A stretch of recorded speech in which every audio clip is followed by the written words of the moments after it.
So let's say you're 62, you got nearly $1 million saved. Question is, can you retire? And really, when should you take Social Security?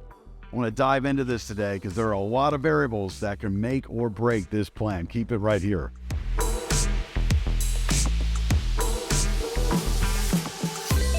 Hey, I'm Chris Herline of REAP Financial, host of Wealth Radio on News Radio KLEJ every Saturdays, 11 a.m., and host of Retire Ready TV every Wednesday, 6 p.m. news hour on KXAN right here in Austin.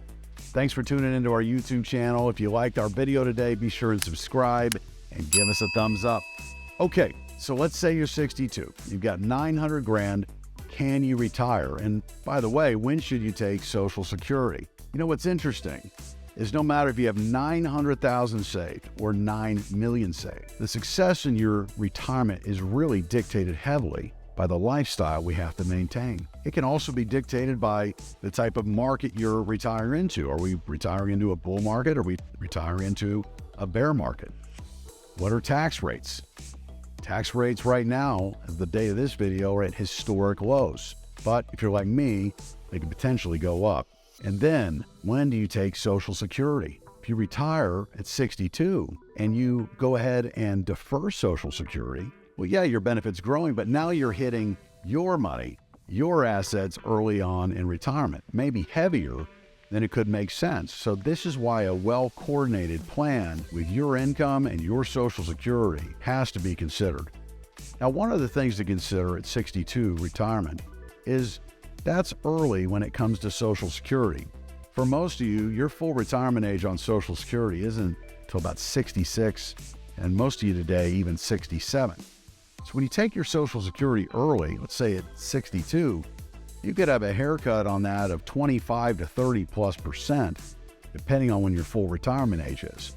Now, you're going to be getting a smaller check for a longer period of time. So some numbers need to be ran around if that makes sense or not. But for a lot of families out there, it can make sense to delay Social Security. In fact, there are still strategies out there where one spouse can take it early and one spouse can delay and take it in later years at a preferred rate, maybe that more maximized rate. Let me give you an example of a strategy. It's called voluntary suspension. Very highly underutilized. But what families are able to do is when you turn Social Security age, which for most of you is 62, and let's say you wanted to take that benefit, yes, you will get a reduction on that because it's considered early claiming.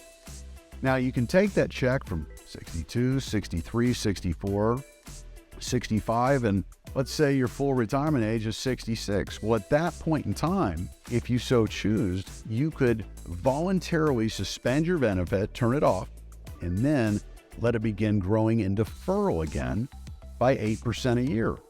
Now, at the same time, about the time you want to do your voluntary suspension, let's say your spouse has been letting theirs grow in deferral. About the time you want to voluntarily suspend, they can now turn their more maximized benefit on. So we can ladder the benefit payments.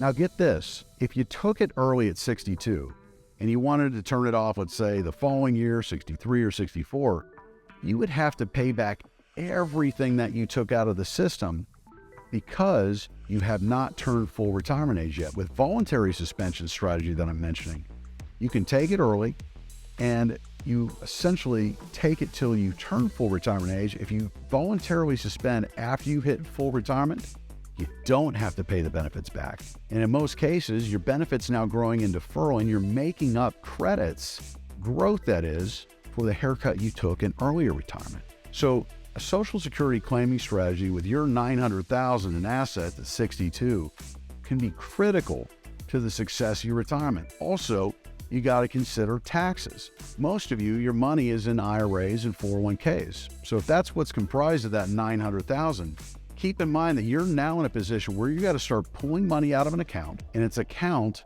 that's likely never been taxed. In fact, it'll be taxed as income. So for retirees today that are living on their IRAs and 401ks, they're paying tax on their IRA money or 401k dollars at historically low tax rates.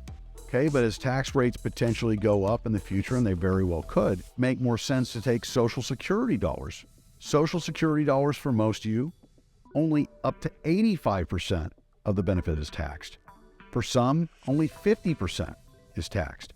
So if you plan accordingly, your claiming strategy with your withdrawal strategy from the IRA can make or break that retirement income plan for many years to come. So here's what we've done. We've put together a great new report all around this. It's called the Retirement Planning Checklist. 20 plus pages of intel around how to coordinate your income with your Social Security and a lot more. Get your hands on it. Email me now, retire@reapfinancial.com. That's retire@reapfinancial.com. My team will have this report on its way to your inbox.